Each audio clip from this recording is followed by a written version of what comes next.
नमस्कार। आज हम बात कर रहे हैं कहानी शमशान की आखिरी चिता के तीसरे भाग पर, रामू की वापसी। पिछले भाग में हमने देखा हरिया राख बन गया था, पर अब सवाल ये है कि क्या चिता जलाने वाला रामू सच में लौटा है या फिर ये कोई और ही उलझन है। जी, सवाल बहुत गहरा है।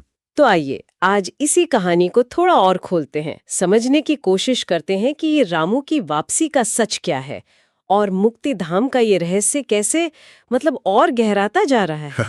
हाँ, बिल्कुल। और बात सिर्फ रामू के लौटने की नहीं है। कहानी इस पर भी जोर देती है कि वो बदल गया है। अच्छा, कैसे? जैसा कहानी में आता है, हरिया वाली घटना के बाद ना गांव वाले मुक्तिधाम जाने से डरने लगे थे। एक तरह का खौफ बैठ गया था। हाँ, ये तो समझा जा सकता है। और फिर? और तभी गंगू पहलवान ने देखा कि कोई गांव की तरफ आ रहा है। कौन था वो? हुलिया बड़ा अजीब, आधा शरीर राख से सनावा, कपड़े फटे हुए और हाथ में। वही लाठी, रामू वाली। हाँ, बिल्कुल वही लाठी। और जब गंगू ने हिम्मत करके पूछा तो जवाब मिला, मैं जल नहीं पाया था, मैं अधूरा रह गया था। ओ, अधूरा रह गया था। ये ये तो सोचकर ही अजीब लगता है। बिल्कुल। और फिर कहानी रामू के बारे में जो बताती है वो और भी अजीब है। लिखा है, उसकी आंखों में आग नहीं, राख थी। आंखों में राख, इसका क्या मतलब हो सकता है? शायद शायद उसकी रूह बुझ गई थी, पता नहीं। वो ज्यादातर चुप ही रहता था, बस मुक्ति धाम की तरफ देखता रहता था।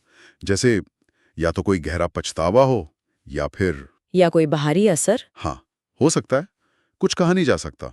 आंखों में राख होना, ये बात काफी सोचने वाली है। और फिर कहानी में आता है कि एक रात वो अकेले मुक्तिधाम चला गया। जी बिल्कुल, ठीक उसी जगह जहां हरिया की वो राख वाली मूर्ति मिली थी। और वहां वो कुछ बुदबुदा रहा था। हाँ, जैसे अपने आप से बातें कर रहा हो। कह रहा था, मैंने उसे जलाया, मैंने उसे नहीं सुना, अब वो मुझे बुला रही है। वो कौन है? हरिया या कोई और? यही यही रहस्य है। कहानी यहाँ एक नया मोड़ लेती है। और वो मोड़ क्या है? अगली सुबह गांव वाले देखते हैं कि हरिया की मूर्ति के पास एक और मूर्ति है। एक और? किसकी? हूबहू रामू जैसी दिखने वाली, राख की बनी हुई। लेकिन लेकिन चिता तो किसी ने जलाई नहीं थी उस रात। जी हाँ, कहानी यही कहती है, किसी ने चिता नहीं चलाई, राख की मूर्ति अपने आप बन गई। अपने आप? बिना आग के? ये कैसे हो सकता है? गांव वाले तो यही मानने लगे थे कि अब राख खुद चिता बना लेती है। बाप रे, डर और वहम किस हद तक बढ़ गया था। ये तो बिल्कुल प्रकृति के नियमों के खिलाफ है। हाँ, ये घटना एक तरह से दिखाती है कि मुक्तिधाम के जो नियम थे वो शायद टूट रहे थे। जो जगह मुक्ति के लिए थी वो खुद ही कुछ रच रही थी। और इसका असर क्या हुआ गांव पर? असर बहुत बुरा हुआ।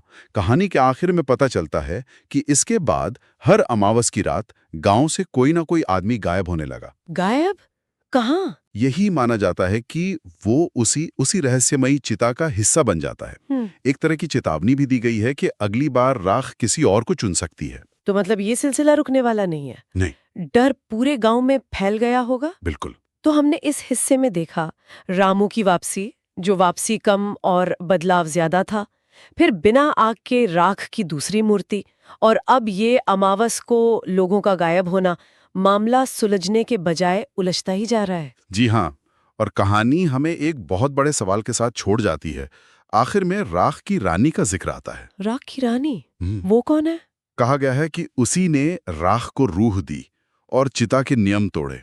तो सवाल ये उठता है कि किसी भी दुनिया में, चाहे इंसानों की हो या आत्माओं की, नियम तोड़ने की कीमत क्या होती है। और वो शक्ति कौन है जो राख जैसी चीज में जान डाल सकती है?